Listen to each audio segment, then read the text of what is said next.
Hello everyone, welcome back to this course. So in previous lecture, we learned how to declare some different data types, like as you see here, integer, float, double, characters, and booleans. In today's lesson, we would like to print their values. So we declare an integer a1, for example, equals to 2. And we would like to print this integer value and see it in the terminal. Here we prepared something for you. As you remember, everything is commented here in between. Everything is commented. So I uncomment this line. Oh, sorry, I put more comments. So I commented this line. I uncommented this line. I declare integer a equals 1 semicolon and it ends. So this is the declaration that we have here. And remember that we had some commented libraries and including things here. So one of them is using namespace std. So let me explain what this std is all about.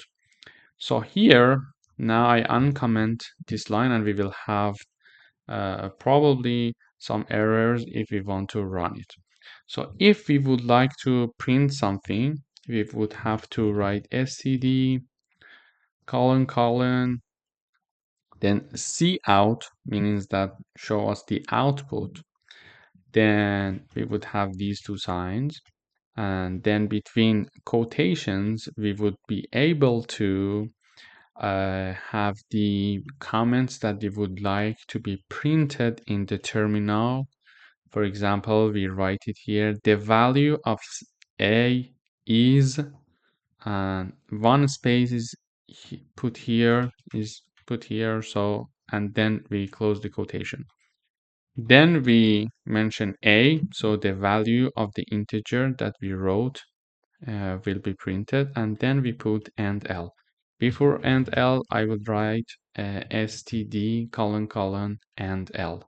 So this is how we can print it. So let's try this one to see how the result would be. I run and wait for the compiler to run my code. Oh, here is the result. The value of a is 1. So what was the message that we typed here? So the value of a is, and then instead of this part that we put a, you see the value 1 is printed. So now that we know the value of putting the value of this integer being printed, we would like to mention that using namespace is very good. So now, if what happens if I remove this std? If I remove this std and run again the problem, we will see that we have an error. It says undeclared identifier, and also this one. If I remove them and compile, we will have 2 errors. So std is very important to be written every time, but because every time we need to write it down, it is not very convenient. Instead, we could use this using namespace std in the beginning of our program and forget about it throughout the program. So now that I uncommented that this using namespace std semicolon, we run the program again. Okay, this time we don't have any errors, and voila, it is printed. So if we are considering putting using namespace std semicolon in the beginning of our program, we can escape using it throughout the program. But if we don't mention it in the above, we need to type it every time that we are writing. So this is the first point. The second point is that the syntax for printing is cout. So when we use cout, we are sending the machine that we want to print. And the end L, let me just remove this end L so you will see how the result would be different. In this case, because we have only one printing, the result would not change, you see?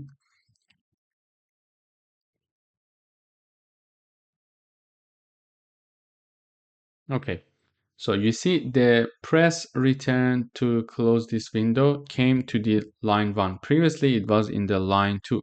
So let me print something else. Let me print it again. Let me just copy paste this line one more time.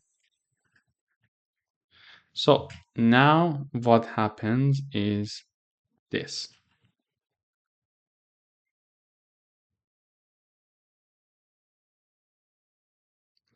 So you see the value of A is 1, the value of A is 1, press return true. So everything is printed in one line only.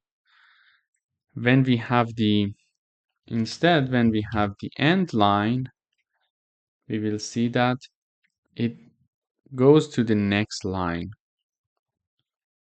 So when we have the end L, we have the value of A is 1, then goes to the next line, and the value of A is 1, again press return. So if I also put the end L in here, I will see that we have 3 lines now. We should have 3 lines. Okay, you see here, so the value of A is 1, the value of A is 1, and then press return to close this window.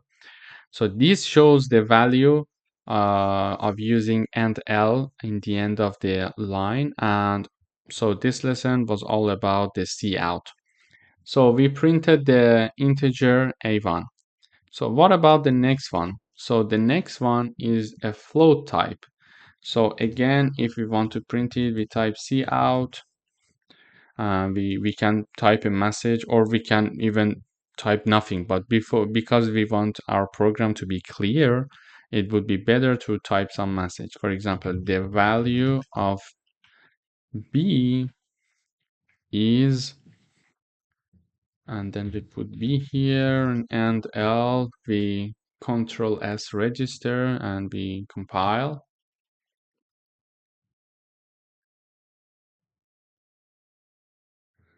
Yes.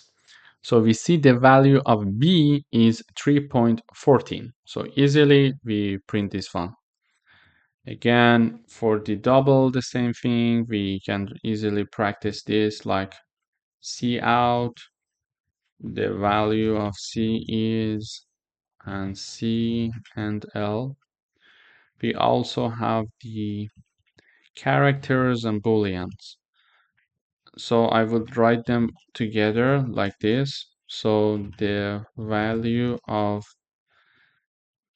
char name is, then I put the char name here, and L. Also, we can write the value of my boolean is, then we put my boolean.